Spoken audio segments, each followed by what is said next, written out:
Csak két nő szerettem, egyik volt a drága jó anyám, ki úgy szeretett, ápoltatott engem. Istenem, te vigyázott reám. És amikor betegségbe estem, két szívem úgy imádkozol, én annak is az ellenét kerestem. Anyám sír, de nem panaszkodom. És egy csendes nyári éjszakában jött felém egy csinos barna lány.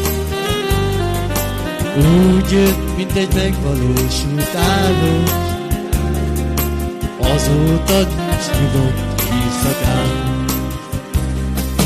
Másodszor csak azt talán szerettem, szívem neked úgy megváltozom.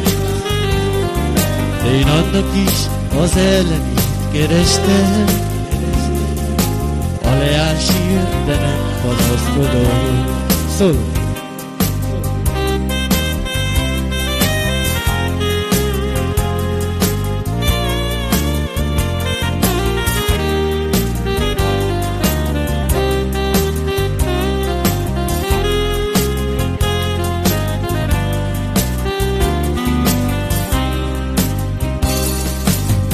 És a leány a vágyait keresve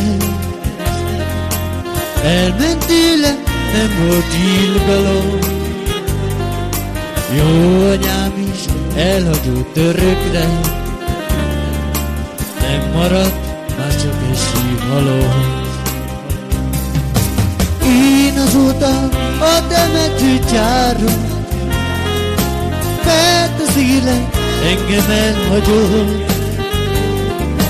Százszor visszasírom azt az asszony, aki sír, de nem panaszkodom. Én azóta a temetőt járom,